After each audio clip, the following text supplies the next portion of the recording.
In the glittering ballrooms of Regency London, Lady Isabel Lockwood was known for her impeccable posture and carefully constructed grace. What society did not know was that beneath her pristine silks lay a map of survival, scars that told a story she had sworn never to reveal. When the formidable Duke of Grayson proposed a truce between their warring families, she agreed with one condition: he would never ask about her past.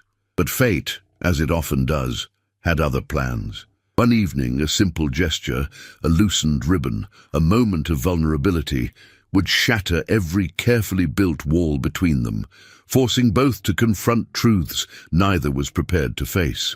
If you're listening to this story, don't forget to click the like button, subscribe to the channel, and tell me in the comments which part of the world you're listening from. I want to know how far it's traveled. The autumn of 1816 brought with it a chill that seemed to settle not merely upon London's cobblestone streets, but into the very bones of those who walked them.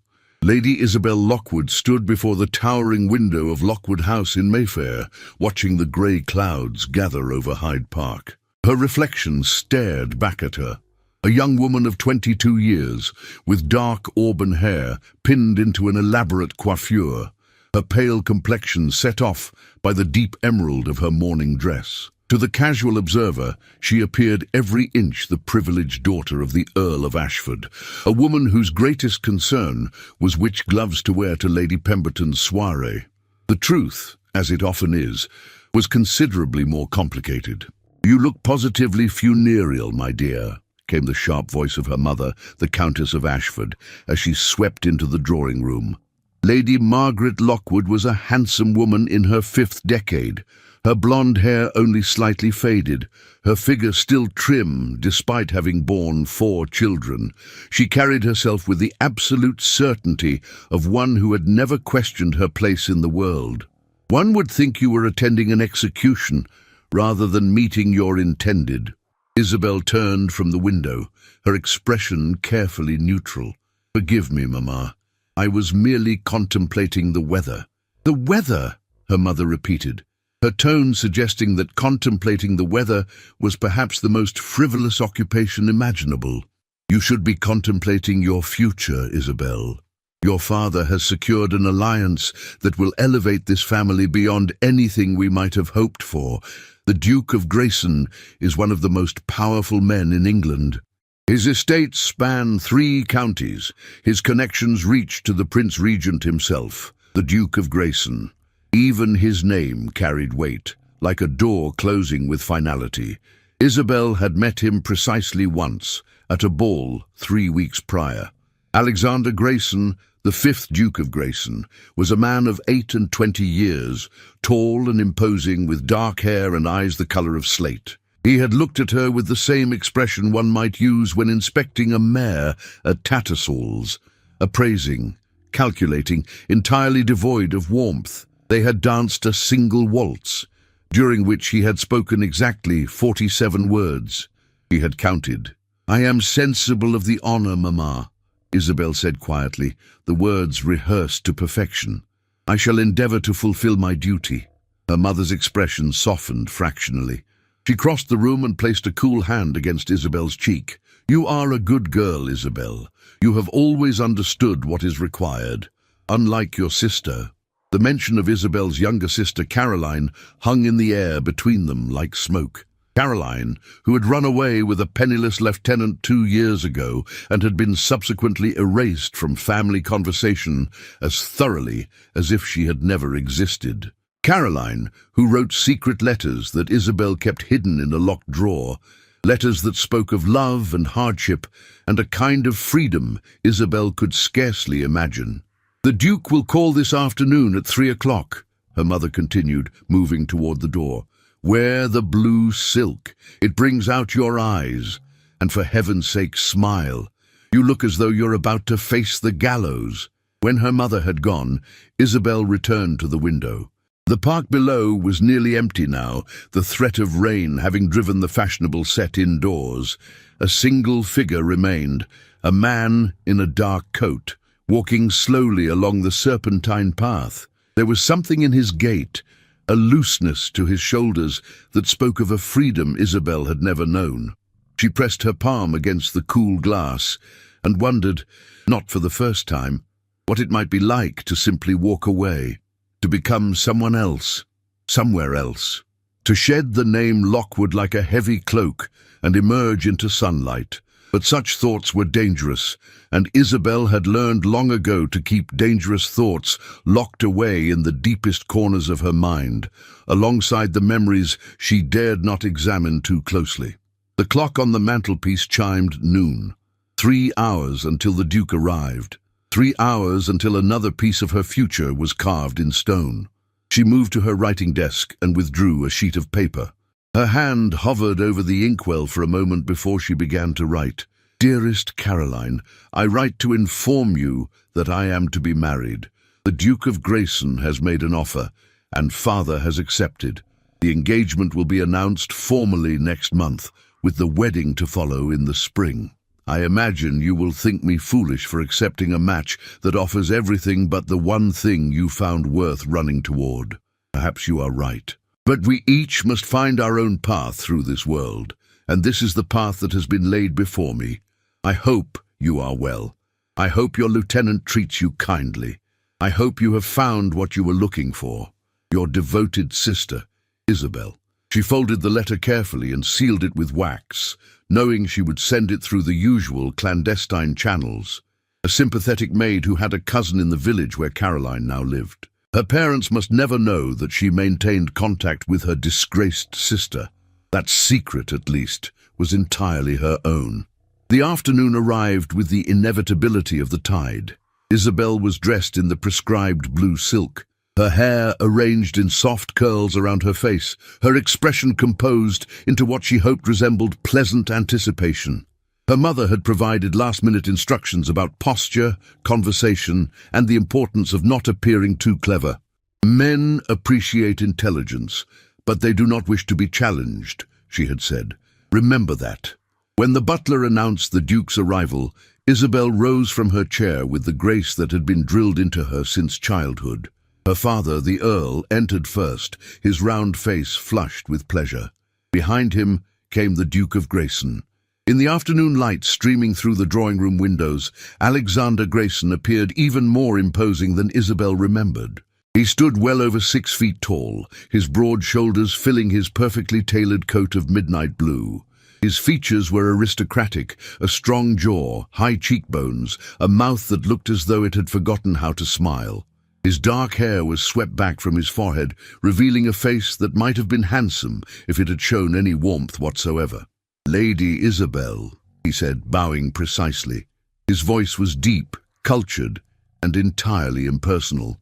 "Your Grace," she responded, curtsying with equal formality.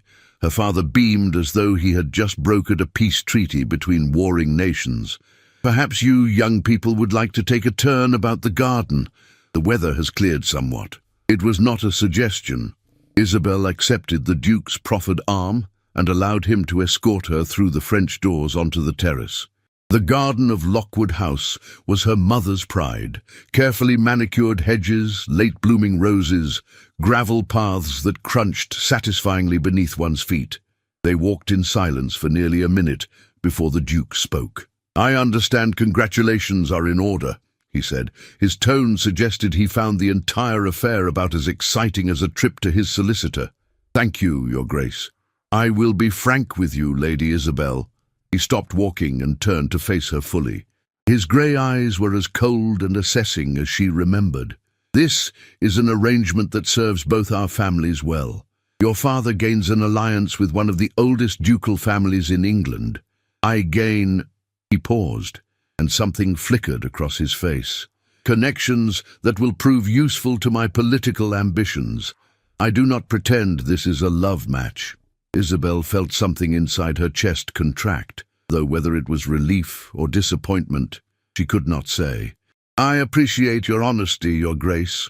I expect you to fulfill the duties of a duchess," he continued, as though outlining terms in a business contract. "You will manage my household, hostess my entertainments, and in time provide an heir. In return, you will want for nothing. You will have your own establishment, your own income, and I will not interfere in your pursuits as long as they are conducted with appropriate discretion." It was the longest speech she had heard him make. Isabel tilted her head slightly, studying him. "And what of affection, Your Grace? Am I to understand that is not part of this arrangement?" For the first time, something like surprise crossed his features. "Affection, Lady Isabel, is a luxury. I am offering you security, position, and freedom within appropriate bounds. That is considerably more than most women of your station can expect." He was not wrong.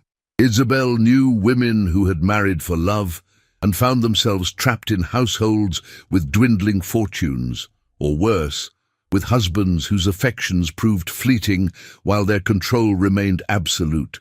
The Duke was offering her a cage, certainly, but it would be a gilded one. "Then I accept your terms, Your Grace," she said quietly. "I will be a dutiful duchess." Something in his expression shifted. Approval, perhaps, or merely satisfaction at having completed a task efficiently. "Very good. I will call upon you again next week. My mother is eager to meet you." As they walked back toward the house, Isabel felt the weight of her future settling upon her shoulders like a mantle. She would be the Duchess of Grayson. She would live in grand houses and wear magnificent jewels. She would never worry about money or security. She would also never know the wild, reckless love that had driven her sister to abandon everything. But perhaps that was for the best. Love, after all, had never been particularly kind to Isabel Lockwood, and some secrets she knew were better kept buried beneath layers of silk and propriety, hidden away where no one, not even a duke, could ever find them. The engagement ball at Grayson House was an affair of such magnificence that it dominated London society conversation for weeks before it even occurred. The Duke's London residence, a magnificent Palladian mansion in St. James's Square, was open to 300 of the most distinguished guests in England. Crystal chandeliers blazed with what seemed like 1,000 candles, their light reflecting off mirrors and gilded surfaces until the entire ballroom appeared to glow like a jewel box. Musicians from the Royal Opera had been engaged. The champagne flowed from France. The supper menu comprised 12 courses. Isabel stood in the center of it all, wearing a gown of white silk embroidered with silver thread that had taken her mother's seamstresses 6 weeks to complete. Diamonds glittered at her throat and in her elaborately arranged hair. To the assembled guests, she must have appeared the very picture of a triumphant bride-to-be, young, beautiful, on the verge of becoming one of the most powerful women in England. Inside, she felt as though she were standing at the edge of a precipice. "You look positively ethereal, my dear," said the Duchess Dowager of Grayson, the Duke's mother, as she surveyed Isabel with the critical eye of a general inspecting troops. The Dowager was a formidable woman in her 60s, her silver hair piled high, her posture so rigid it seemed she had been carved from marble. "The Grayson diamonds suit you admirably. They have been worn by duchesses of this family for 4 generations." "You honor me, Your Grace," Isabel murmured, touching the cold stones at her throat. They felt heavy, like a collar. "My son is making an excellent match," the Dowager continued, her tone suggesting she found this fact slightly surprising. "Your lineage is impeccable, your deportment exemplary. I confess I had concerns when Alexander informed me of his choice. The Lockwoods, while respectable, are not precisely our usual circle. But you have proven yourself quite adequate." Adequate. The word settled over Isabel like ash. Before she could formulate a response, the Duke himself appeared at her side. "Mother," he said, his tone carrying a warning, "you are monopolizing my betrothed." "I am merely acquainting myself with the future Duchess of Grayson," the Dowager replied coolly. "A duty you seem content to delegate." Isabel watched a muscle tighten in the Duke's jaw. "If you will excuse us, Mother, Lady Isabel and I are expected to open the dancing." He offered Isabel his arm and led her toward the center of the ballroom. As they took their positions for the waltz, Isabel became acutely aware of 300 pairs of eyes upon them. The orchestra lifted their instruments. The Duke's hand settled at her waist with all the warmth of a business transaction. They began to dance. "You are managing this admirably," he said, his voice low enough that only she could hear. "My mother can be challenging." "I have survived worse, Your Grace," Isabel replied, then immediately wished she could recall the words she never spoke of before. Never. His grey eyes sharpened with interest. "Have you? I confess I know very little about you, Lady Isabel, beyond what appears in the pages of Debrett's. Perhaps we should remedy that." "There is little to tell, Your Grace. I have led a remarkably unremarkable life." "Somehow," he said, guiding her through a turn. "I find that difficult to believe." Before Isabel could respond, the music swelled to its conclusion. The assembled guests applauded politely. The Duke bowed. Isabel curtsied. The ritual was complete. What followed was a parade of congratulations and thinly veiled assessments. Dowagers scrutinized her bloodline. Young ladies whispered behind their fans, some with envy, others with something closer to pity. Men bowed over her hand and made gallant pronouncements about the Duke's good fortune. Through it all, Isabel smiled and nodded, and played her part with the precision of an actress who has studied her role to perfection. It was nearly midnight when everything changed. Isabel had retreated to a small withdrawing room off the main ballroom, desperate for a moment of peace. Her head ached from the weight of her elaborate hairstyle. Her feet throbbed in the delicate slippers that looked beautiful but offered no comfort whatsoever. She was adjusting one of the pins in her hair when the door opened behind her. She turned, expecting her mother or perhaps one of the other young ladies. Instead, she found herself face to face with a woman she did not recognize. The stranger was beautiful in a hard, glittering way. Blonde hair, blue eyes, a gown of scarlet silk that seemed deliberately provocative for such a formal occasion. "So you are the little mouse who has captured the Duke," the woman said, her voice dripping with contempt. She closed the door behind her with a decisive click. Isabel straightened, her fingers still raised to her hair. "I beg your pardon." "Lady Isabel Lockwood," the woman continued, advancing into the room like a predator circling prey. "The perfectly proper Earl's daughter. Tell me, does Alexander know what he's really getting? Does he know where you've been, what you've done?" Ice flooded Isabel's veins. "I don't know who you are, madam, but—" "No, of course you don't. Why would you? I am Lady Vivian Ashworth, and I have just returned from 3 years in Italy, where I was sent to recover from various indiscretions. But unlike you, I never tried to hide what I was." Vivian's smile was cruel. "I know your secret, little mouse. I know about the asylum." The word hit Isabel like a physical blow. The room seemed to tilt sideways. "That is a lie." "Is it? Shall we ask your dear fiancé? Shall we inform him that his perfect bride spent 18 months locked away in a private madhouse, courtesy of her own family?" Vivian laughed, a sound like breaking glass. "What drove you mad, I wonder? Was it the scandal with Lord Ashford's stablemaster? Or was it something darker still?" "Stop," Isabel whispered, but her voice had no strength. "The Duke deserves to know what manner of creature he's binding himself to, a woman with madness in her blood. A woman who bears the marks of restraints and worse." Vivian's eyes dropped to Isabel's ribs, as though she could see through the elaborate silk. "Oh yes, I know about the scars." Isabel felt the room closing in around her. The walls of the withdrawing room transformed in her mind's eye to the walls of that other room, that terrible place where she had spent the darkest months of her life. The memories she had fought so hard to bury came clawing their way to the surface. The smell of carbolic soap and unwashed bodies, the screams echoing through stone corridors, the casual cruelty of attendants who saw their charges as less than human. "Why are you doing this?" she managed to ask. "Because Alexander Grayson was meant to be mine," Vivian replied simply. "Before I was sent away, we had an understanding. Then you appeared, all demure and proper, and stole what should have been my future. But I will not allow it. Before this night is over, everyone will know exactly what you are. She turned and swept toward the door. Isabel lunged forward, catching Vivienne's wrist. "Please, please, I beg you, don't do this!"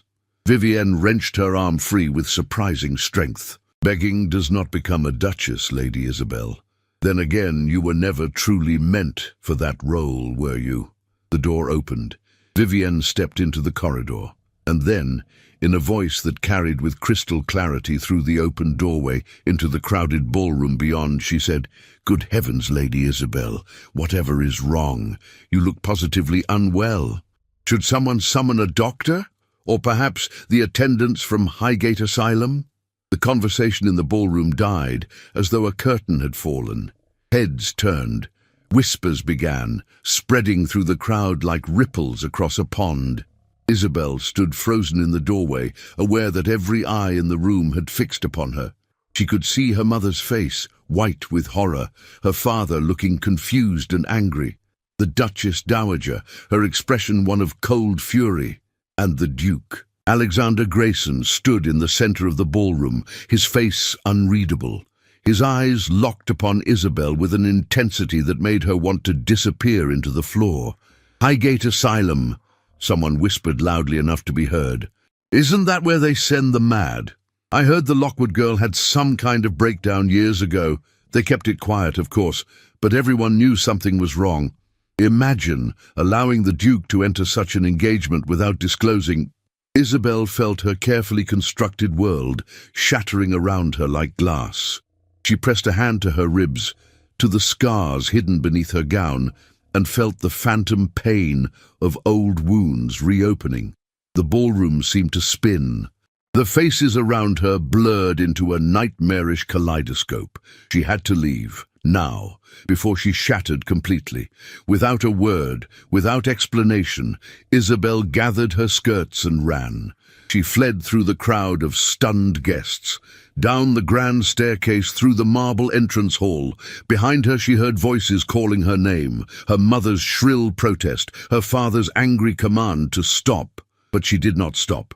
She could not stop. She burst through the front doors into the cold October night, gasping for air like a drowning woman breaking the surface of water. The street was dark, lit only by the flickering gaslight. Somewhere in the distance, a church bell tolled midnight. Isabel leaned against the cold stone of the building and felt the first sob tear its way from her throat. Everything was ruined, everything. The engagement would be broken. Her family would be disgraced. She would be sent back to that place or somewhere worse. The cage she had resigned herself to was broken, but there was no freedom in this destruction, only chaos and ruin. Behind her, she heard footsteps, heavy, measured, masculine. "Lady Isabel." It was the Duke's voice, cold and controlled even now. She could not turn to face him. She could not bear to see the disgust that must surely be written across his features. "I am sorry, Your Grace," she whispered to the darkness. "I am so very sorry." For a long moment, there was only silence. Then, from behind her came two words that would change everything. "Tell me." The Duke's carriage rattled through the dark streets of London with Isabel huddled in one corner, wrapped in his greatcoat. She had refused to go back inside Grayson House, refused to face the gawking crowds and whispered speculation. Alexander Grayson had not argued. He had simply summoned his carriage, informed the driver of their destination, and handed her in with the same grave courtesy he might have shown to royalty. They sat in silence for the duration of the journey. Isabel kept her eyes fixed on the window, watching the elegant squares of Mayfair give way to the quieter streets of Bloomsbury. When the carriage finally stopped before a handsome townhouse on Bedford Square, she looked at the Duke in confusion. "Where are we?" "The residence of my aunt, Lady Agatha Pemberton," he replied, opening the carriage door. "She is my mother's younger sister, though in temperament they could not be more different. You will be safe here." Before Isabel could protest, the Duke had already descended and was speaking in low tones with a formidable-looking woman who had appeared at the doorway. She was perhaps 60 years of age, dressed in a comfortable but elegant gown of deep purple, her grey hair unpowdered and dressed simply. Where the Duchess Dowager had been cold marble, this woman radiated warmth like a fire. "My poor child," Lady Agatha said, sweeping forward and taking both of Isabel's hands in her own. "What a dreadful evening you have endured. Come inside at once. I have already had the rose room prepared, and Mrs. Henderson is heating water for a bath. You will feel considerably better once you are out of that magnificent but undoubtedly uncomfortable gown." Isabel found herself being gently but firmly herded into the house. She glanced back once at the Duke, who remained standing beside his carriage, his face cast in shadow. "Your Grace, I don't understand." "Why, tomorrow," he said simply. "We will speak tomorrow. For tonight, allow my aunt to care for you. You are safe here, Lady Isabel. I give you my word." And the door closed, and Isabel was swept into a world that felt utterly different from anything she had known. Lady Agatha's home was elegant but lived in, with books scattered on tables and paintings that looked chosen for love rather than status. A large orange cat dozed on a chair in the entrance hall. The smell of beeswax and lavender hung in the air. "Now then," Lady Agatha said, guiding Isabel up the stairs, "I am not going to press you for explanations tonight. What you need is rest, a good cry if you feel so inclined, and the assurance that the world has not, in fact, ended, though I am quite certain it feels that way at present." The kindness in her voice broke something inside Isabel. The tears she had been holding back since fleeing Grayson House came in a flood. Lady Agatha made soothing sounds and produced a handkerchief, guiding her into a beautiful bedroom decorated in shades of rose and cream. "There now," she said gently. "Tears are nature's way of washing away pain. Let them come." It was nearly dawn before Isabel finally slept, exhausted by weeping and the events of the evening. When she woke, late morning sunlight was streaming through the windows. Someone, the mysterious Mrs. Henderson presumably, had laid out a simple morning dress in soft blue muslin. A tray sat on the bedside table with tea, still hot, and fresh bread with butter and jam. Isabel dressed slowly, her mind feeling bruised and tender. She could not hide here forever. She would have to face her family, face the scandal, face whatever consequences awaited her. But for this moment, at least, she was safe. She found Lady Agatha in a sunny morning room overlooking a small but charming garden. The older woman was reading correspondence, the orange cat now draped across her lap. She looked up as Isabel entered and smiled warmly. "Ah, there you are. Come, sit. We have much to discuss." Isabel sat, her hands folded carefully in her lap. "Lady Agatha, I cannot thank you enough for your hospitality, but I really should return home. My parents—" "Your parents," Lady Agatha interrupted calmly, "are currently embroiled in damage control. Your mother has taken to her bed with what she describes as nervous prostration. Your father is closeted with his solicitors. The Duke has informed them that you are under his protection and will remain so until such time as he determines otherwise." Isabel stared. "I don't understand. The engagement must surely be broken. After what was revealed last night, my nephew has broken nothing. In fact, he spent the hours until dawn interviewing every person who was present in that ballroom, gathering the exact details of what occurred. Lady Vivian Ashworth has been strongly encouraged to retire to the continent indefinitely. Several of the more vicious gossips have received visits that made quite clear the consequences of spreading unfounded rumours about the future Duchess of Grayson." Lady Agatha set down her teacup with a decisive click. "Alexander is many things, but he is not a man who abandons his commitments. But surely, once he knows the truth, he asked me to give you this." Lady Agatha handed Isabel a sealed letter. "He will call this afternoon at 4 o'clock. In the meantime, I suggest you read what he has written, and then, if you feel able, tell me the story that Lady Vivian attempted to weaponize against you." Isabel broke the seal with trembling fingers and unfolded the letter. The Duke's handwriting was bold and precise, like the man himself. "Lady Isabel, I regret that our engagement ball became the scene of such deliberate cruelty. Lady Ashworth's behaviour was unconscionable, and she has been dealt with accordingly. You owe me no explanations. Whatever occurred in your past, whatever trials you have endured, they do not alter the arrangement we have made. I offered you the position of my Duchess. That offer stands. However, I would ask one thing of you. If we are to move forward, as I intend that we shall, I would know the truth, not from gossip or speculation, but from you. Only thus can I properly defend you against those who would seek to harm you. I remain, as always. Grace and Isabel read the letter 3 times, trying to parse the meaning behind the formal words. He was not abandoning her. He still intended to marry her, but he wanted the truth. He is a good man, Lady Agatha said softly. Proud, certainly. Stubborn as a mule, entirely too convinced of his own righteousness. But at his core, Alexander Grayson is honourable. He will not use your secrets against you. How can you be certain? Lady Agatha smiled sadly. Because I too have spent time in a place like the one you endured. 40 years ago, when my first husband died, and I went quite mad with grief. In those days, such places were even worse than they are now. I understand what it means to carry those scars, child, both the visible and invisible ones. Isabel felt something inside her chest crack open.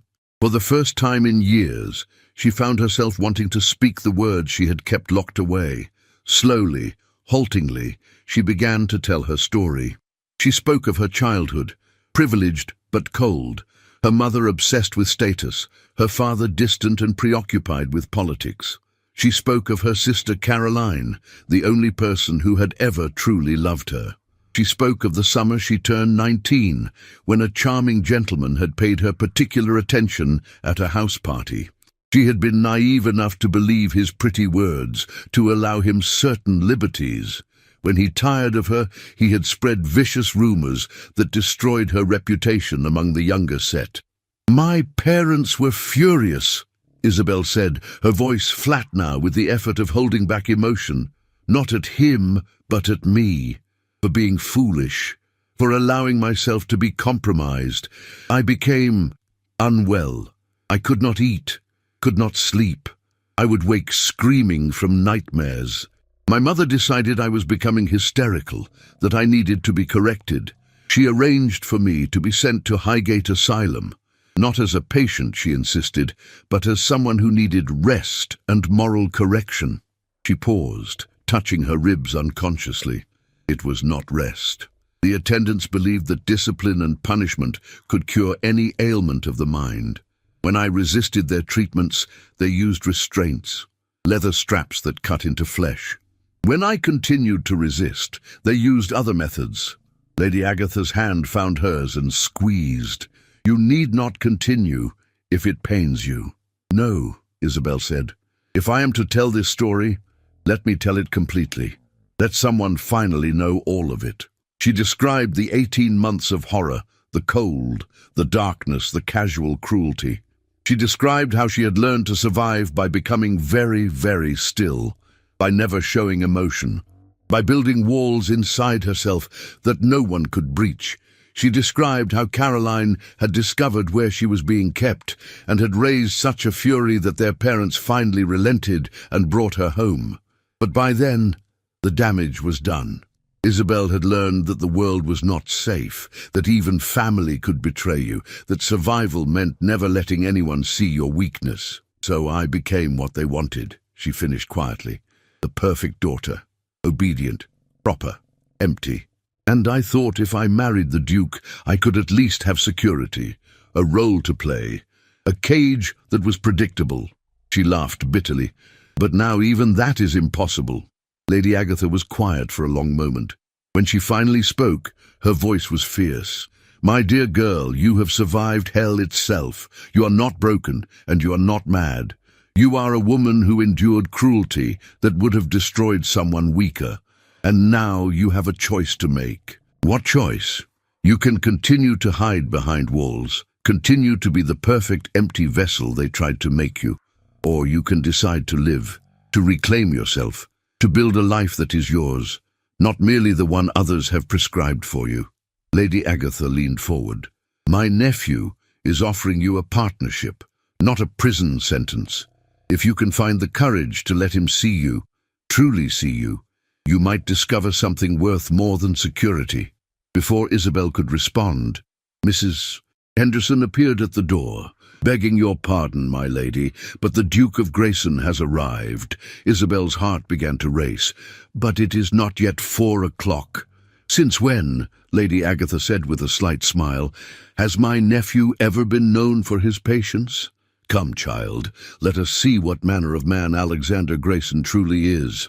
The Duke stood in Lady Agatha's drawing room, still dressed in formal attire from the night before, though his cravat was loosened and his hair slightly dishevelled.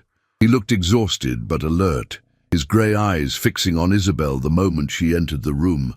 Lady Isabel, he said, bowing, I trust you slept better than I did. I doubt anyone in London slept well last night, Your Grace. Alexander, he corrected. If we are to be married, you might as well use my Christian name in private. He glanced at his aunt. Would you excuse us, Aunt Agatha? I shall be in the library, she replied, sweeping out and closing the door behind her with a decisive click. They stood facing each other across the elegant drawing room. Isabel waited for him to speak first, to ask questions, to demand explanations. Instead, he did something entirely unexpected. He sat down in one of the chairs and gestured to another. Please, sit. This is not an interrogation. Isabel perched on the edge of the chair, her posture rigid. I have spent the night learning as much as I can about what occurred at Highgate Asylum, Alexander said without preamble. I sent my secretary to examine their records. The treatment you received was barbaric, unforgivable. I've already spoken with my solicitors about potential legal action against the facility and certain of its staff. Isabel stared at him. Why would you do that? Because injustice offends me, he replied simply. Because no one should endure what you endured. Because you are to be my wife, and I protect what is mine. But you don't. You cannot want a wife who has been in such a place, who bears the marks of— May I see them? Alexander asked abruptly. Isabel felt the blood drain from her face. I beg your pardon. Your scars. May I see them? His expression was unreadable. Lady Ashworth mentioned them. I would know the full extent of what was done to you. No. The word came out sharper than she intended. Absolutely not. For the first time, something like emotion flickered across his face. Frustration, perhaps, or hurt. Isabel, if we are to have any hope of making this marriage work, we cannot have secrets between us. Not about this. You ask too much. Perhaps. He stood and moved to the window, his back to her. Tell me something. Do you wish to continue with this engagement? If the answer is no, if you would rather I released you from our arrangement, I will do so. My pride will recover. But I need to know. Isabel sat very still, considering the question. Did she want to marry Alexander Grayson, a man she barely knew, who had shown her more consideration in 12 hours than her own family had in years, who looked at her with those penetrating grey eyes and saw not a perfect duchess, but something more complicated? I do not wish to be released, she said quietly, but I cannot. I am not. I will never be the wife you deserve. I am damaged, Your Grace.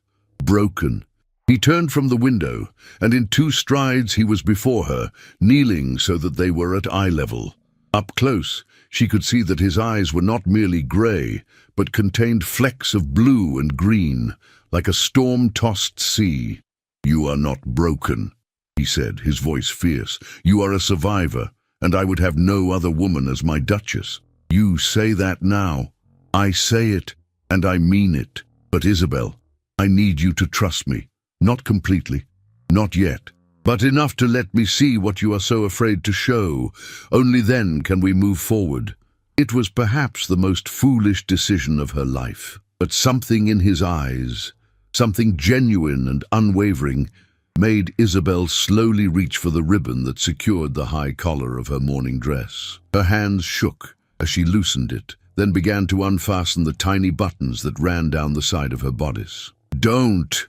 Alexander said quickly, catching her hands. Not here. Not like this. Come. He led her to a small settee and sat beside her, leaving a respectful distance between them. Show me only what you feel able, and know that nothing I see will change my intention to marry you. Isabel took a shaking breath and pulled the fabric of her dress away from her left side, just enough to reveal the skin along her ribs. In the bright morning light, the scars were clearly visible. White lines where leather restraints had cut deep, discolored marks from burns, the strange puckered look of poorly healed wounds. Alexander looked at them for a long moment, his jaw tight. Then, very gently, he reached out one finger and traced the longest scar.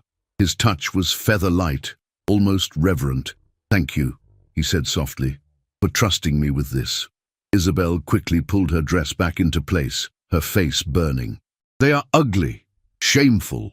They are evidence of survival, Alexander corrected. And I swear to you, Isabel, no one will ever harm you that way again. Not while I draw breath. Something shifted between them in that moment. A tentative bridge being built across the chasm of their mutual wariness. He stood and offered her his hand. Come. My aunt mentioned she is hosting a small gathering this evening. Scholars, writers, a few reformers. The sort of people my mother would never allow through the doors of Grayson House. I think you might find it interesting. You would have me appear in society so soon, after last night's scandal? I would have you see that there is more than one society in London, more than one way to live. He smiled, and it transformed his face entirely. Consider it part of your education as the future Duchess of Grayson. A duke must know how to move in all circles, not merely the most fashionable ones. That evening, Isabel found herself in Lady Agatha's drawing room, surrounded by people unlike any she had met before.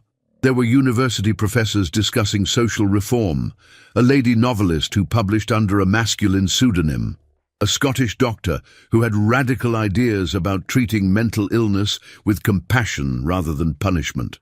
The conversation ranged from politics to literature to science, and no one looked at Isabel with pity or speculation.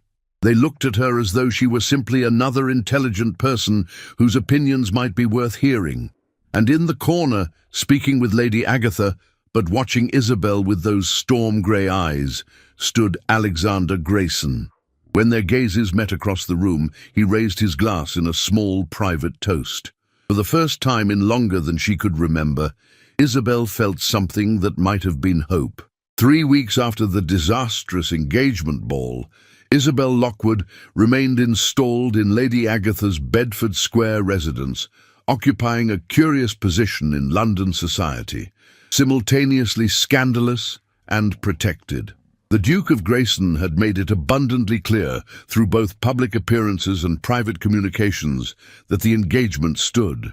More remarkably, he had begun to court his intended bride properly, as though they were choosing each other rather than fulfilling a dynastic arrangement. He called every afternoon, bringing books he thought she might enjoy. He invited her to lectures at the Royal Society. He introduced her to his political associates, reformers and intellectuals who spoke of factory conditions and educational expansion rather than the latest on dits. Under Lady Agatha's approving eye, Isabel began to emerge from the protective shell she had built around herself. She also began to laugh again, a sound she had almost forgotten. "You are quite transformed," Lady Agatha observed one morning as they took breakfast together.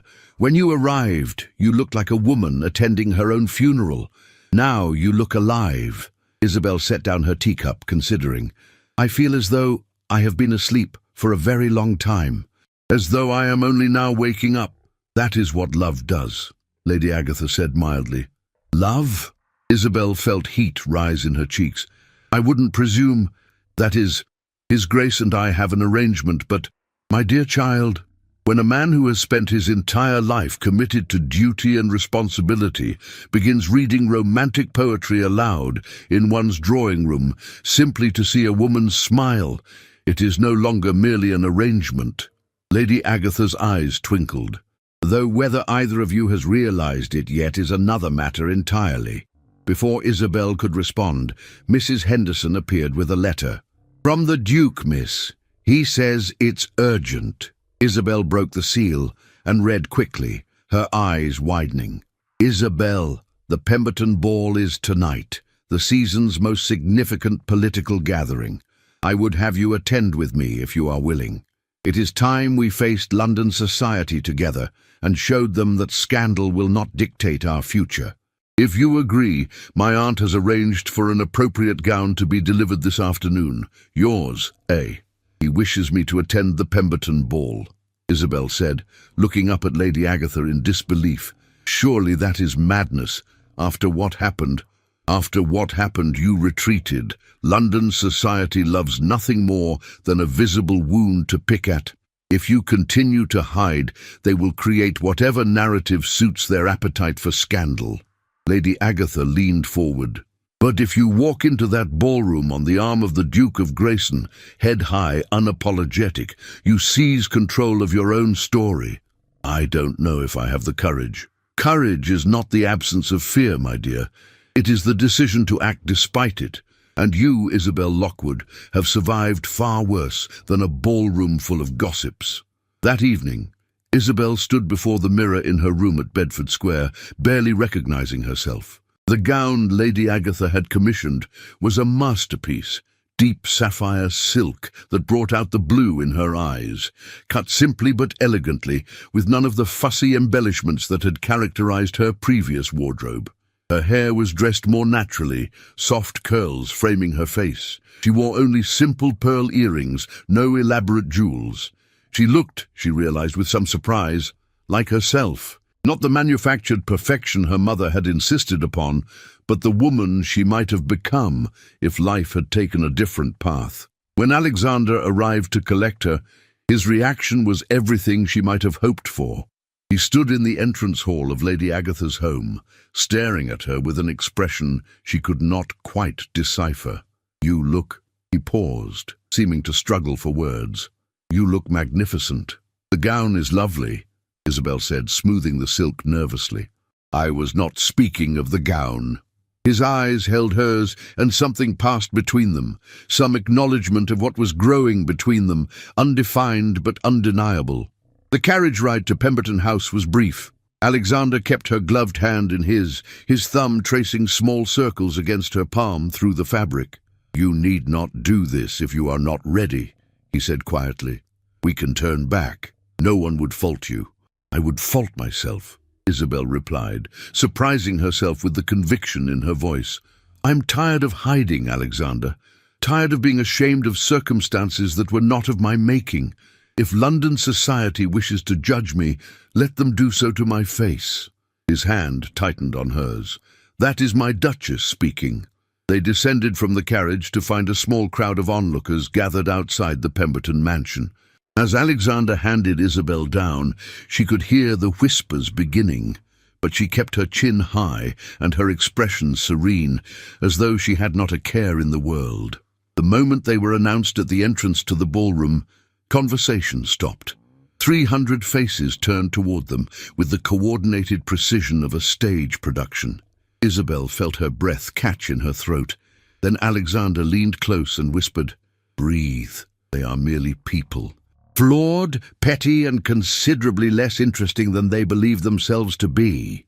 The absurdity of it, the Duke of Grayson, one of the most powerful men in England, whispering sardonic commentary in her ear, made Isabel want to laugh. She covered it with a cough, but Alexander caught the glimmer of humor in her eyes and smiled.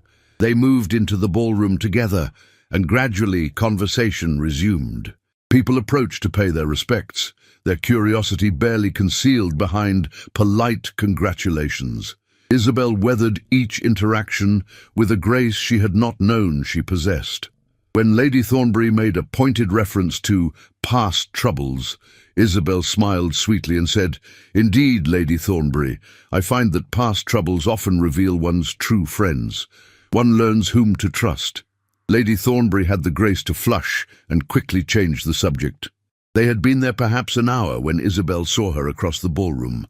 Lady Vivian Ashworth, who was supposed to have departed for the continent, stood near the terrace doors in a gown of poisonous green. Beside her, looking uncomfortable, was a young woman Isabel recognized, her own sister Caroline. "Alexander," Isabel said urgently, gripping his arm. "That's Caroline, my sister. What is she doing here, and why is she speaking with Lady Vivian?" Alexander followed her gaze, his expression darkening. "I thought Vivian had been encouraged to leave London. Someone has been interfering." They moved through the crowd toward the terrace. As they approached, Isabel could hear Lady Vivian's poisonous whisper, "Must be so difficult for you, Mrs. Whitmore, to watch your elder sister ensnare a duke when you yourself made such a disastrous marriage. A lieutenant's wife, living in genteel poverty. Do you ever regret choosing love over security?" "Every day," Caroline said quietly, though her chin was raised defiantly. "But at least I chose. At least my husband sees me as more than a useful alliance." "How touching, and yet here you are, attending a ball you could not possibly afford on your own. Tell me, who paid for that gown? Your wealthy sister? Or perhaps she is already too grand to remember her poor relations. That is quite enough." Isabel's voice cut through the venom like a blade. She stepped between Vivian and Caroline, her posture protective. "You will not speak to my sister that way." Vivian's smile was cruel. "Oh, the madwoman has found her voice. How delightful. Tell me, Lady Isabel, does the Duke know you have been harboring correspondence with a woman who disgraced your family? Does he know you have been secretly supporting her financially?" "I know everything about Lady Isabel's relationship with her sister," Alexander said coldly, moving to stand beside Isabel, "including the fact that Mrs. Whitmore was the only member of her family with the courage and decency to rescue her from Highgate Asylum. I consider that a point in Mrs. Whitmore's favor, not a scandal." Caroline's eyes widened. "Isabel, you told him? He deserved the truth," Isabel said softly. Then, turning back to Vivian, "You have no power over me anymore, Lady Vivian. You attempted to destroy me once. You failed. And now you are simply tedious." Something flared in Vivian's eyes, rage or perhaps recognition of defeat. "You think you have won? You think the Duke will truly accept you once he knows every sordid detail? Men like Alexander Grayson do not marry damaged goods. They use them and discard them." "Lady Vivian," Alexander's voice was glacial, "you are speaking to my betrothed, the future Duchess of Grayson.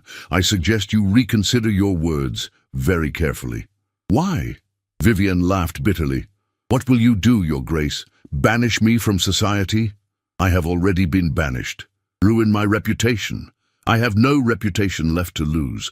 You took everything from me when you chose her over me." "I chose no one over you," Alexander replied. "You destroyed yourself through your own venomous behavior. Lady Isabel had nothing to do with it." "Liar!" Vivian's voice rose, drawing attention from nearby guests. "We had an understanding. Before I was sent to Italy, you and we were meant to marry. But then your precious mother decided I was not suitable, and you simply acquiesced. You let me be sent away without a word of protest, and when I returned, expecting you to honor what we had begun, I found you betrothed to her." She pointed at Isabel with a shaking hand. "A woman with madness in her blood. A woman who bears the scars of—" "Stop!"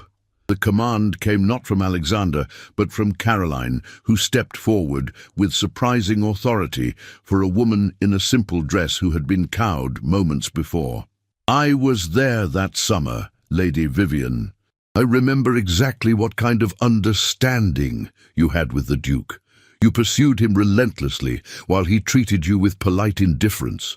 You manufactured compromising situations in the hopes of forcing an engagement. And when his mother finally had you removed from society, it was not because of any slight against you. It was to protect her son from your increasingly unhinged behavior." Vivian's face had gone white. "You know nothing. I know everything," Caroline continued. "Because I was friends with your lady's maid, who told me exactly how many letters you sent that were returned unopened, how many times you attempted to arrange accidental meetings, You speak of my sister's time in an asylum as though it defines her. But at least she went mad from genuine pain. Your obsession is entirely self-created." The crowd around them had grown. Whispers rippled outward like waves. Vivian looked around wildly, realizing too late that she had become the spectacle, not Isabel. "You have proven my point," Isabel said quietly. "You said I would never be accepted, that the Duke would not truly want me. But here we stand, together. While you rant and rage and accomplish nothing, I survived worse than you, Lady Vivian. I survived people who had absolute power over my body and my freedom. You are nothing but wind." She took Alexander's arm and began to turn away. Behind her, Vivienne made a sound like a wounded animal. There was a rustle of fabric, the gasp of onlookers. Isabel turned just in time to see Vivienne lunge forward, her hand raised as though to strike. Alexander moved with surprising speed, catching Vivienne's wrist mid-swing. "You forget yourself, madam. Let me go." Vivienne struggled against his grip. "She has ruined everything, everything. I could have been, you could have been nothing," Alexander said, releasing her with a look of disgust. "Because you have nothing inside you but bitterness and spite. Now leave, immediately, before I have you forcibly removed." 2 footmen appeared as though summoned. Perhaps they had been, Isabel realized, as she noticed Lord Pemberton himself standing nearby, his expression grave. Vivian was escorted from the ballroom, still protesting, her voice growing fainter as she was led away. The silence that followed was deafening. Then Lord Pemberton began to applaud, slowly at first, then with increasing vigor. His wife joined him, then others. Within moments, the entire ballroom was applauding, not for the spectacle, Isabel realized with dawning wonder, but for her. "Well handled," Lord Pemberton said, approaching them with a warm smile. "Lady Isabel, you have shown remarkable grace under pressure. And you, Grayson, about time you found a woman with actual spine rather than empty elegance." "I quite agree," came another voice. Isabel turned to find the Duchess Dowager, Alexander's formidable mother, approaching. Her expression was unreadable. "Lady Isabel, I owe you an apology. When I first met you, I saw only what I expected to see, breeding and deportment. I did not see courage. I see it now." "Your Grace," Isabel managed, curtsying. "You will do very well as Duchess of Grayson," the Dowager continued, "assuming my son has the good sense not to let you escape. Alexander, I suggest you stop making this poor girl endure long engagements and public spectacles and simply marry her before someone else realizes her worth." Alexander looked at Isabel, and in his eyes she saw a question. She answered it with the smallest of nods. "Mother," he said, turning back to the Dowager with a slight smile, "for once, your advice is impeccable. Lady Isabel, would you do me the honor of becoming my wife a fortnight hence? I grow weary of waiting, and I find I have no patience left for those who would question our union." Isabel felt Caroline grip her hand, felt the eyes of London society fixed upon her, felt the weight of the past trying to drag her backward, and stepped forward anyway. "Yes, Your Grace. A fortnight will suit admirably." The ballroom erupted in conversation and congratulations, but Isabel heard none of it. She was aware only of Alexander's hand finding hers, of his thumb tracing that small circle against her palm, of the way he looked at her, as though she were the only person in the room. "Thank you," she whispered. "For what?" "For seeing me, all of me, and not turning away." His expression softened. "How could I turn away from the bravest woman I have ever known?" Later, as they stood on the terrace, letting the cool night air clear away the stuffiness of the ballroom, Caroline approached. She looked nervous, twisting her hands together. "Isabel, I am so sorry. I should never have come tonight. Lady Vivian sent me a note saying you wished to see me, and I thought perhaps—" "You thought I had finally stopped being ashamed of you," Isabel said gently. "Caroline, I was never ashamed of you. I was ashamed of myself, of my weakness, of the fact that you had to rescue me while I could not even save myself." "You saved yourself," Caroline said fiercely. "You survived. You endured. And now look at you." She glanced at Alexander, who had moved a discreet distance away to give them privacy. "You found someone who actually values you." "As did you," Isabel reminded her. "Your lieutenant, is he well?" "He is recently promoted to captain," Caroline said with pride. "We are stationed in Dover now. It is not London, but it is ours." She paused. "Isabel, what you said earlier, about me being the only one with courage, that is not true. You have more courage than anyone I know, and I am so very proud to be your sister." They embraced, and Isabel felt another piece of her past click into place. Not erased, but integrated, acknowledged, accepted. As the carriage carried Isabel and Alexander back to Bedford Square, he kept her hand clasped in his. "You were magnificent tonight." "I was terrified." "Courage and terror are not mutually exclusive. In fact, I think true courage only exists in the presence of fear." He paused. "Isabel, I want you to know, this engagement, this marriage, it has become something more to me than a mere arrangement." She turned to look at him in the dim light of the carriage. "And what has it become?" "A choice," he said simply. "Not the choice I planned or the choice I expected, but the choice I want. You asked me once if affection was part of our arrangement. I told you it was a luxury we could not afford. I was wrong. Affection is not a luxury, it is a necessity, and I find that you have become necessary to me." Isabel felt her breath catch. "Alexander, I'm not asking you to return the sentiment," he continued quickly. "I am merely informing you of my own feelings. When we marry in a fortnight, I want you to know that you are not walking into another cage. You are walking into a partnership, and if, in time, that partnership becomes something more, well, I should not object to that at all." Later, lying in bed at Bedford Square, Isabel stared up at the ceiling and allowed herself to consider the impossible. She was falling in love with the Duke of Grayson, with Alexander, with the man who had seen her at her worst and chosen to stand beside her anyway. The realization was terrifying. It was also exhilarating. In 2 weeks, she would become his wife, and for the first time in her life, Isabel looked toward the future not with dread, but with something very much like joy. The wedding of Lady Isabel Lockwood to Alexander Grayson, 5th Duke of Grayson, was decidedly not the grand society affair her mother had once envisioned. Instead of St. George's Hanover Square packed with 500 guests, the ceremony took place in the intimate chapel at Grayson's country estate in Kent, with fewer than 50 people in attendance. Isabel stood in the small preparation room adjacent to the chapel, wearing a gown of ivory silk, far simpler than anything her mother would have approved. Lady Agatha stood beside her, adjusting the wreath of autumn flowers that crowned her hair. "You look like a woodland fairy," Lady Agatha said approvingly. "Ethereal and entirely yourself. Your mother must be apoplectic." "Mother chose not to attend," Isabel said quietly. "She sent a letter explaining that her nerves could not withstand the strain of such a hasty wedding." Translated, "She is sulking because you refused to postpone the wedding until she could arrange the sort of spectacle that would satisfy her vanity."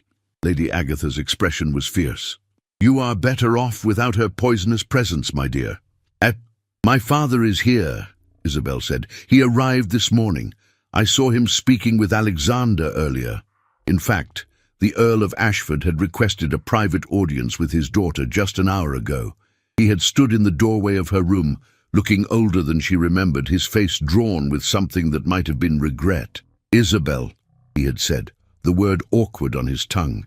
They had never been close. "I came to, that is, I wanted to say," he paused, struggling. "I failed you. When you needed protection, I provided punishment. I convinced myself I was acting for your own good, but the truth is I was acting to preserve my reputation, our family name. I sacrificed my daughter to maintain appearances." Isabel had stood very still, feeling something crack open inside her chest.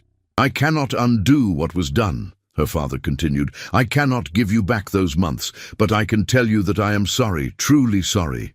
And I can tell you that Grayson is a far better man than I deserve to have as a son-in-law. He made clear to me exactly what he thinks of how I treated you.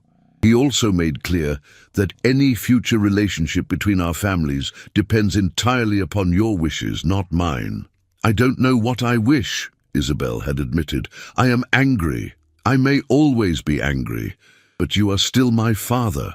Then perhaps, he had said hesitantly, you would allow me to walk you down the aisle. I have no right to ask, but I would like to give you away properly this time, not as a transaction, but as a father witnessing his daughter's choice. Isabel had considered refusing. Part of her wanted to refuse, wanted to make him feel even a fraction of the pain she had endured. But another part, the part that was learning to move forward rather than remain trapped in the past, recognized that forgiveness did not mean forgetting. It simply meant choosing not to let old wounds define her future. You may walk with me, she had said finally, but know this, father, I am not being given away. I am choosing. There is a difference. Now, as Lady Agatha finished the final adjustments to her gown, Isabel heard the first strains of music from the chapel. Her heart began to race. Are you ready? Lady Agatha asked gently. I don't know, Isabel confessed. This is not at all what I expected my wedding to be. There are more of Alexander's political associates here than society figures. My mother is absent. My sister is standing as my witness. Everything about this is unconventional. Precisely, Lady Agatha said, smiling. It is a wedding that reflects who you actually are, not who others expected you to be. Now come. Your Duke is waiting, and despite his formidable composure, I suspect he is every bit as nervous as you. The chapel at Grayson Park was medieval in origin, all stone arches and jewel-toned stained glass. Autumn sunlight streamed through the windows, casting patterns of amber and crimson across the flagstone floor. Isabel paused at the entrance, her hand resting lightly on her father's arm, and looked down the short aisle to where Alexander waited. He stood beside the altar in formal attire, his dark hair neatly arranged, his posture perfectly erect. But his eyes, those storm-grey eyes that saw too much, were fixed on her with an intensity that made her forget to breathe. As she began to walk toward him, she saw his expression shift from formal composure to something rawer, more vulnerable. Later, he would tell her that in that moment, watching her walk toward him in a crown of autumn flowers, he had finally understood what poets meant when they wrote of the heart stopping. But now, he simply held out his hand, and she took it. The ceremony was brief. The rector spoke of partnership and mutual respect, of choosing one's path with courage. When the time came for vows, Alexander turned to face her fully, still holding both her hands in his. Isabel, he said, his voice carrying clearly through the small chapel, I vow to see you, truly see you, every day of our lives together. I vow to honor your strength and your scars, your courage and your fears. I vow to stand beside you, not above you. And I vow to love you not despite your past, but because every moment of that past has made you the woman you are. Isabel felt tears prick her eyes. She had not written specific vows, believing the traditional words would suffice. But now, looking at this man who had somehow become essential to her, she found words rising unbidden. Alexander, I vow to trust you with the truth of who I am. I vow to build a life with you, not merely exist in one you provide. I vow to be your partner in all things, your duchess, your friend, your equal.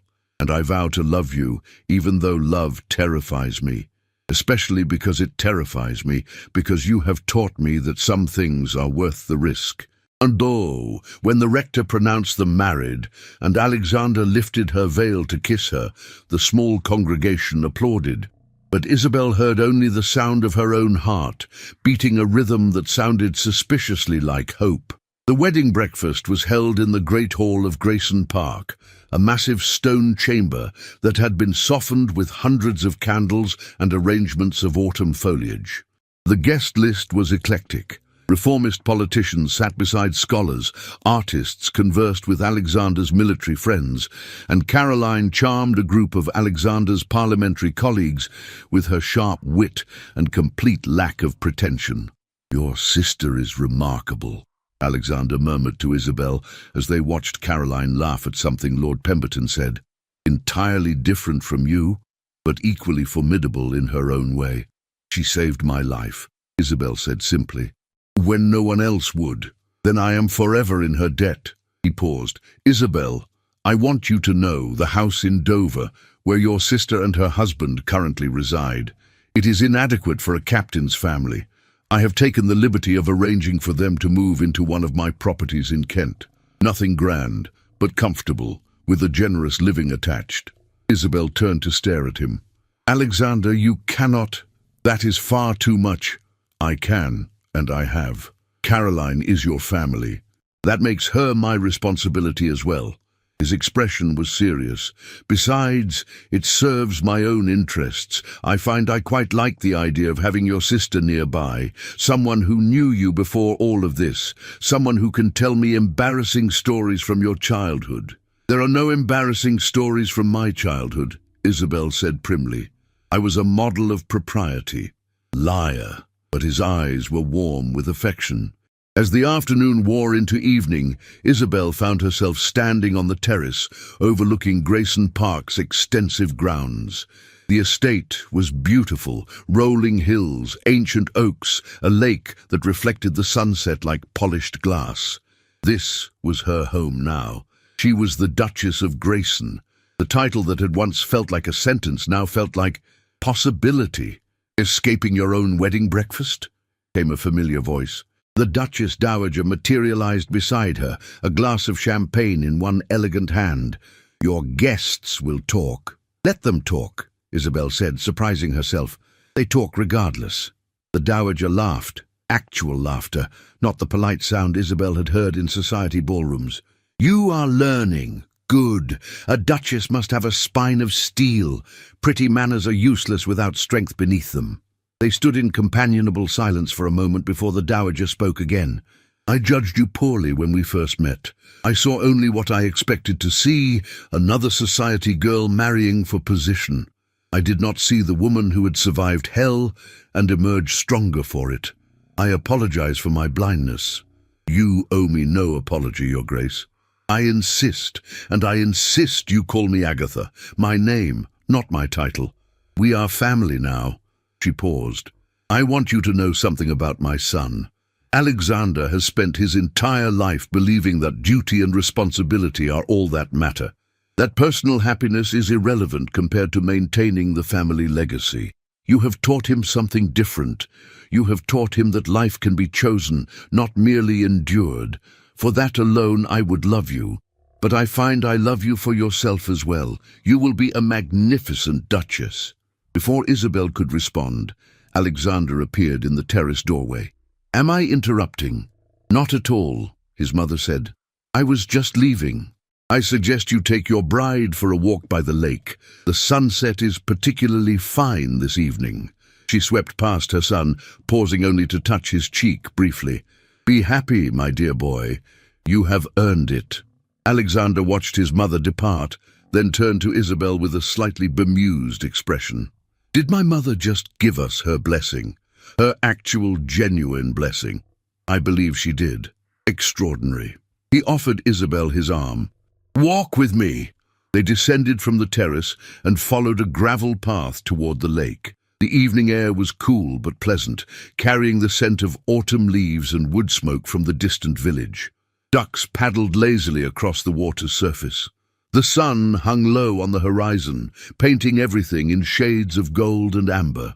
This is my favorite place on the entire estate, Alexander said, as they reached the lake's edge. When I was a boy, I used to escape here when my tutors became too demanding or my father's expectations too heavy. I would sit by this lake and imagine different lives, different futures. And what did you imagine? Freedom, he said simply. Not from responsibility. I always knew what I would become. But freedom within that role, the ability to shape it rather than merely inherit it. He turned to face her fully. You have given me that, Isabel. You have shown me that the role of Duke need not be a cage, that I can honor my family's legacy while also creating something new. I have done nothing Isabel protested. You made all the choices. You decided to stand by me. You defended me. You survived. Alexander interrupted. When everything conspired to break you, you survived. And then you chose to live rather than merely exist. That took courage I cannot begin to fathom. You gave me permission to have courage as well. Isabel felt her throat tighten with emotion. I am not brave, Alexander. I am terrified most of the time. Terrified that I am not enough, that I will fail you, that the darkness will return and... He pulled her close, wrapping his arms around her. She could hear his heartbeat, steady and strong. Then we will be terrified together, he said quietly, and we will face that darkness together. You are not alone anymore, Isabel. You will never be alone again. They stood that way as the sun sank below the horizon and the first stars began to appear. Isabel felt something inside her, some tight, painful knot that had been there for years, finally begin to loosen. She was married. She was a duchess. She was loved. Most impossibly of all, she was happy. Later that night, in the Duchess's chambers of Grayson Park, Isabel stood before the fire in her nightgown while her new lady's maid brushed out her hair. The room was beautiful, all deep blues and soft creams, with furniture that looked comfortable rather than merely impressive. Alexander had explained that he had redecorated the chambers specifically for her, guided by Lady Agatha's observations about what might suit her taste. When the maid had gone, Isabel walked to the connecting door between the Duchess's chambers and the Duke's. Her hand hovered over the handle for a long moment.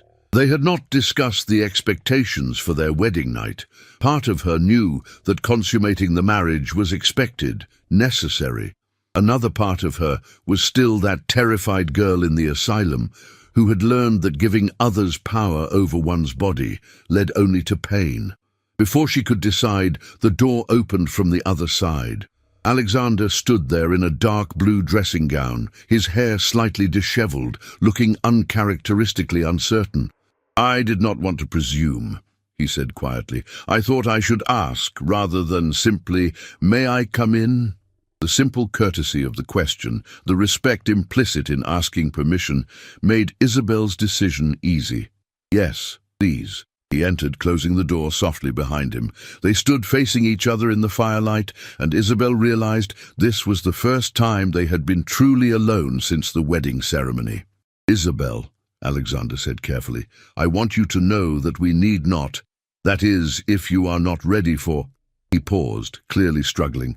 I am making a mess of this. What are you trying to say? That I will not force this. That your comfort matters more than tradition or expectation. That we have our entire lives ahead of us, and there is no rush. He met her eyes. That I would rather wait a year, 10 years, than cause you a moment's distress. Isabel felt something warm unfurl in her chest. She reached out and took his hand, pulling him gently toward the fire. I am not made of glass, Alexander. I will not shatter if you touch me. But your scars, your past, are part of me, she finished. But they are not all of me. I'm also a woman who chose you, who married you, who would very much like her husband to kiss her properly. A slow smile spread across his face. Properly? The kiss at the ceremony was quite chaste. Suitable for a chapel full of witnesses. But we are alone now, Your Grace. Surely you can do better. Challenge accepted, he murmured, and then his lips were on hers. The kiss was nothing like the brief, formal press of lips during the ceremony. This was deeper, more searching, full of promise and possibility. Isabel felt herself respond, felt the walls she had built around her heart crumbling away. When Alexander pulled back, both of them were breathing heavily. Was that sufficiently proper? He asked, his voice rougher than usual. It was a good start, Isabel replied, surprising herself with her own boldness. She reached up to touch his face, tracing the strong line of his jaw. I am not ready for everything. Not yet. But I am ready for this. For you. For us. What followed was a wedding night defined not by expectation or duty, but by mutual exploration and discovery. Alexander was patient, attentive, asking permission at every stage. When Isabel tensed at the feel of his hands on her ribs, on those telltale scars, he kissed each one gently, whispering that they were beautiful because they were part of her. By the time dawn light crept through the windows, Isabel lay curled against her husband's chest, feeling safe in a way she had never known was possible. "Thank you," she whispered into the quiet morning. "For what?" Alexander's voice was drowsy, content. "For choosing me, for seeing me, for being you." His arms tightened around her. "The thanks are entirely mutual, Duchess." Duchess, not Lady Isabel, not the Earl's daughter. Duchess, a title she had earned, a role she had chosen.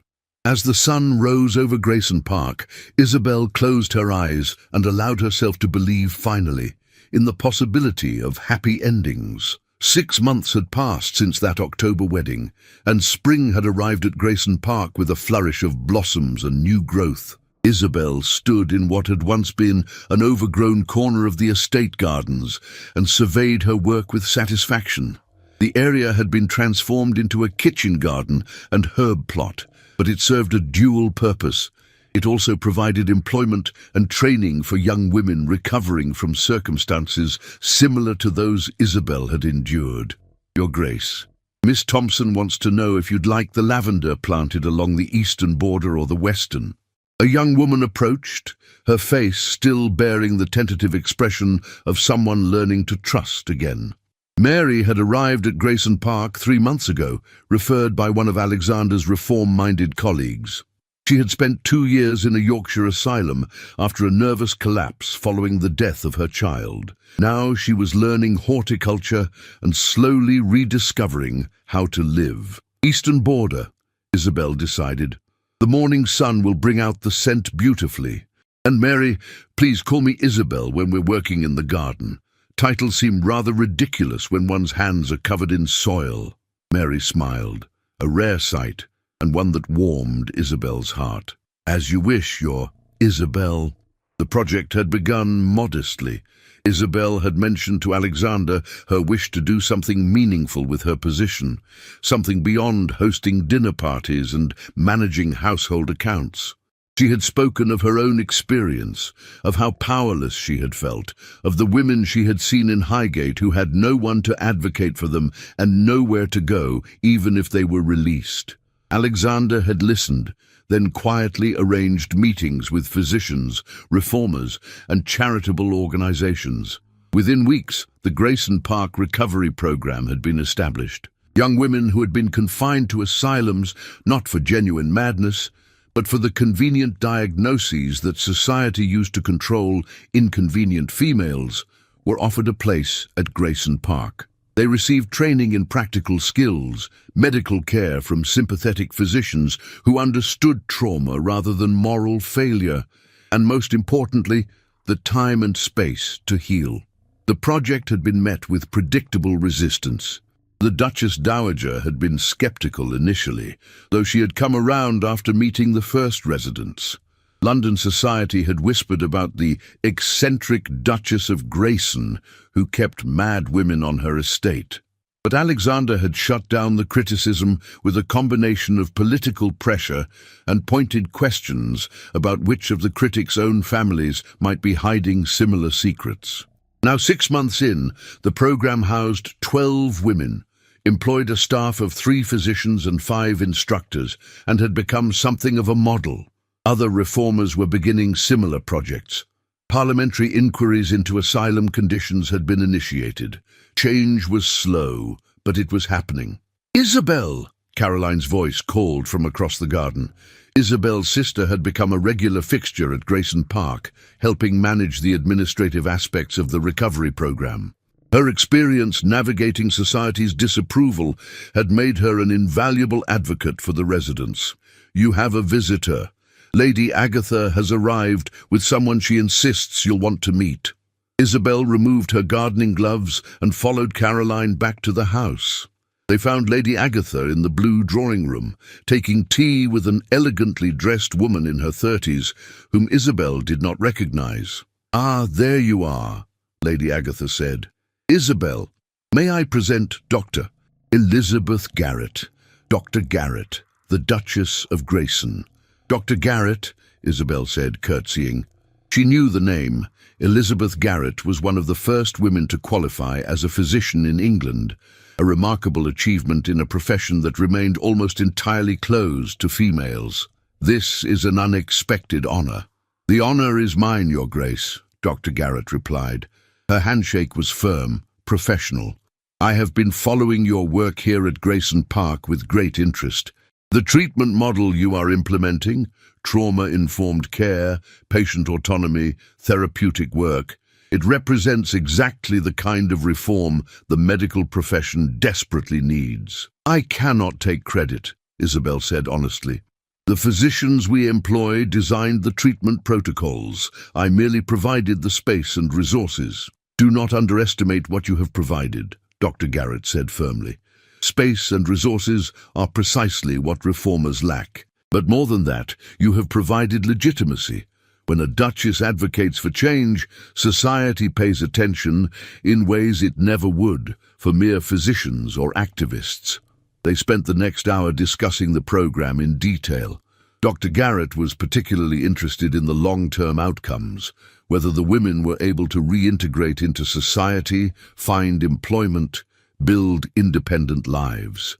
Isabel was pleased to report that of the 12 current residents, 4 were preparing to leave within the month, each with employment arranged and support systems in place.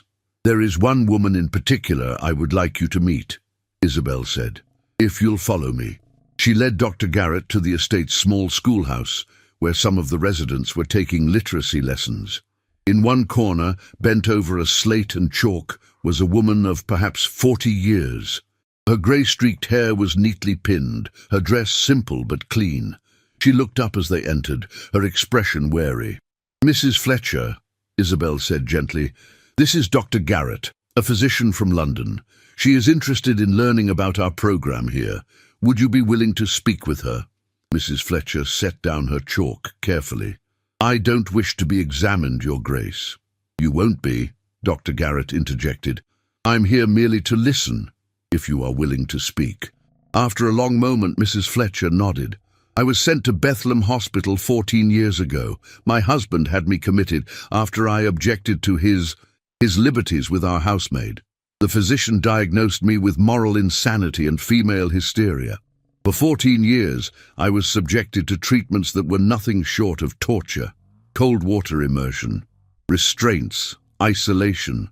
I watched women die from neglect and abuse. I believed I would die there as well. How did you come to Grayson Park? Dr. Garrett asked softly. The Duke. Mrs. Fletcher's voice held a note of wonder. He conducted an inspection of Bethlehem as part of some parliamentary inquiry. He spoke to the patients, actually spoke to us, as though we were people rather than animals. I told him my story. He had me released within a week. She looked at Isabel. Her Grace has given me something I thought I'd lost forever. Hope, the ability to imagine a future. And what does that future look like? Dr. Garrett asked. I am training as a school teacher, Mrs. Fletcher replied. Miss Caroline, Mrs. Whitmore, has arranged for me to interview at a school in the village. They need someone to teach the younger children. I believe I might be able to do that, to be useful, to have a purpose beyond merely surviving. After they had left the schoolhouse, Dr. Garrett turned to Isabel with shining eyes. Your Grace, this is extraordinary. Do you realize what you have accomplished? These women were considered hopeless cases, and yet here they are, learning, healing, building lives. This is nothing short of revolutionary. It is merely what should always have been done, Isabel said. These women were never mad. They were inconvenient, too intelligent, too independent, too willing to question the men who controlled their lives. Society's solution was to lock them away and call it medicine. All I have done is offer an alternative. All you have done, Dr. Garrett repeated with a slight smile. Your Grace, you are far too modest. What you have done is use your position and resources to create systemic change. That is the very definition of power used well. That evening, Isabel sat in the library at Grayson Park, reviewing correspondence related to the recovery program. There were letters from physicians seeking to learn more about their methods, from other reformers proposing partnerships, from families seeking placement for their own daughters or sisters. The pile seemed to grow daily. "You look thoughtful," Alexander said, entering the library and closing the door behind him. He had returned from London that afternoon, where he had been attending Parliament. "Should I be concerned?" "Only about my ability to keep up with the demand," Isabel replied, setting aside the letters. "Dr. Garrett suggested we consider expanding the program, perhaps establishing a second location." "And what do you think?" "I think it terrifies me," Isabel admitted. "This project, it was meant to help a handful of women. Now it is becoming something much larger. What if I am not equal to it? What if I make mistakes that harm rather than help?" Alexander crossed the library and knelt before her chair, taking her hands in his. "Then you will learn from those mistakes and do better. Isabel, do you know what I realized today while sitting through yet another interminable debate in the House of Lords?" "What?" "That you have accomplished more meaningful reform in 6 months than I have in 6 years. You saw a problem, and rather than merely discussing it or forming committees to study it, you acted. You used your resources and your position to create tangible change." He smiled. "You have become exactly the sort of duchess I hoped you would be. Not merely the keeper of my household, but a force for good in your own right. I could not have done any of it without your support. Perhaps, but I could not have envisioned it at all without you. We make a good partnership, Duchess." "We do," Isabel agreed. Then more softly, "I love you, Alexander. I do not think I have said it plainly before, but I love you, not because you are a duke, or because you saved me, but because you are you. Stubborn and honorable and entirely too serious, but also kind and just and willing to see the world as it could be, rather than merely as it is." His expression transformed. The formal duke she showed to the world giving way to the man she had come to know in private moments. "I love you," he said simply. "I have loved you since the night you ran from that ballroom, terrified and defiant in equal measure. I have loved you through every day since, and I will love you for whatever days remain to us." He rose and kissed her, and in that kiss was everything they had built together: trust and passion, partnership and devotion, the hard-won joy of two people who had learned that happy endings were not simply granted, but created through choice and courage. Later, as they sat together before the library fire, Isabel's head resting on Alexander's shoulder, she reflected on how far she had come.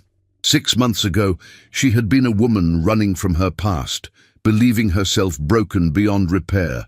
Now she was a duchess, a reformer, a woman who used her scars not as sources of shame, but as proof of survival.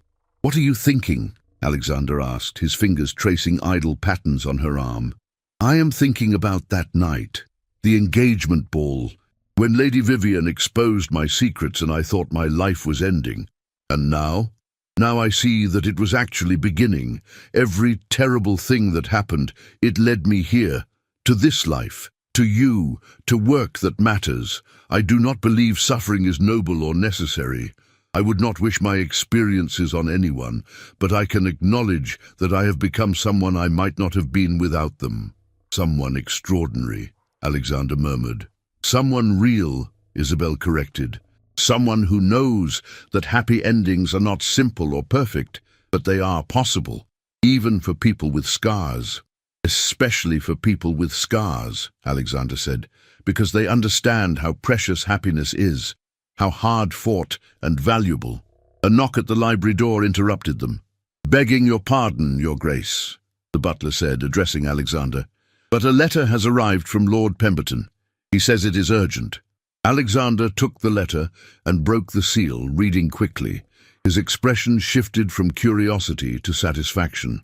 "It seems Parliament has voted to establish a royal commission on asylum reform. Pemberton credits our work here at Grayson Park as the deciding factor. He wants us to testify before the commission." "Testify in public?" Isabel felt her heart rate spike. "I cannot, Alexander, I cannot stand before Parliament and speak about—" "You can," he said gently. "You are the Duchess of Grayson. More importantly, you are a survivor who has turned her pain into purpose. If anyone can make those lords understand why reform is necessary, it is you." Isabel took a deep breath, feeling the familiar flutter of fear. But beneath the fear was something else: determination, purpose, the knowledge that her story, her survival, could help others who had endured what she had endured. "Very well," she said finally. "I will testify, but on one condition." "What condition?" "That some of the residents testify as well, not just me. Their stories deserve to be heard directly, not filtered through my privileged position." Alexander smiled. "That, my dear Duchess, is precisely why you will succeed. You understand that true reform requires amplifying voices that have been silenced, not merely speaking on their behalf." 3 months later, Isabel stood in an antechamber of Parliament, dressed in a sober gown of deep blue, waiting to be called before the Royal Commission. Beside her stood Mrs. Fletcher and Mary, both nervous but resolute. Alexander squeezed Isabel's hand once, then stepped back to let her face this alone. "Are you ready?" she asked the other women. "No," Mary said honestly, "but I will do it anyway. Someone needs to tell the truth." "Then let us tell it," Isabel replied. When their names were called, the 3 women walked together into the chamber. Rows of lords and commissioners looked down at them from elevated seats, powerful men whose decisions would shape policy. But Isabel did not feel small or powerless. She felt, for the first time in her life, absolutely certain of her purpose. She began to speak, her voice clear and steady, telling the story she had hidden for so long. Beside her, Mrs. Fletcher and Mary added their own testimonies.